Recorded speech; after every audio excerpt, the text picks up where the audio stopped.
గ్రామ దేవతలు కాబట్టి జానపద సాంప్రదాయంలో జట్కా అనేది హ్మ్. నిజమైన సాంప్రదాయం.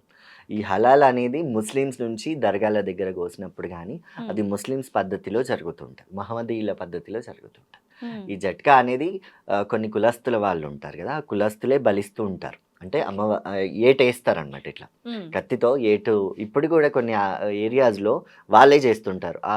పలానా కులస్తులనుంటారు. ఆ ఓకే. కులం వాళ్ళే వచ్చి పోషమ్మ దగ్గర యాట కోసేటప్పుడు ఆ కులం వాళ్ళే ఏటేస్తారు. హ్మ్. ఒకే ఏటుకేస్తారు కొన్ని దగ్గరైతే. ఆ! అది ఆ ఆలయాల సాంప్రదాయాల ప్రకారం జరుగుతాయి. ఓకే. కాకపోతే హలాల్ అనేది మన సాంప్రదాయం కాదు. హ్మ్.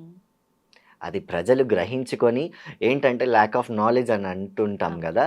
అవగాహన లేకపోవడం, అది తెలియకపోవడం వల్ల ఇప్పుడు హలాల్ జేయిస్తున్నారు గానీ, హ్మ్. అది అమ్మవార్లకి పని చెయ్యదు. ప్రత్యేకించి ఆలయాలు, పూజలు ఇలాంటివనేసరికి మనకెక్కువగా బ్రాహ్మణ్సే ఈ పూజలు ఇలాంటి కార్యక్రమాల్లో పాల్గొంటారు. కానీ ప్రత్యేకంగా ఈ గ్రామ దేవతల విషయానికొస్తే అక్కడ కుమ్మరి వారు ఇంకా మిగతా కులస్తులే ఎక్కువ ఇంపార్టెన్స్ ఉంటుందక్కడ. బోనం సమర్పించేటప్పుడు అవును. గాని అదంతా. ఎందుకని ఈ ఆచారం ముందు నుంచే ఉందా? ఈ ఆలయాలేంటంటే ఎక్కడెక్కడో ఉంటాయి. గ్రామ దేవతల ఆలయాలు ఊరవతల, ఊరి మధ్యలో, ఊరి బయట, ఊరి ఎంట్రన్స్‌లో ఉండేవి. హ్మ్. ఈ గ్రామ దేవతలేంటంటే జానపద ప్రకారంగా ఈ కలియుగాన జన్మాలు ఉన్నాయి కాబట్టి అమ్మవార్లయి హ్మ్. పూనకాలొస్తాయి గాబట్టి అక్కడ వామాచార పద్ధతులు, బలులు ఇవన్నీ జేస్తారు.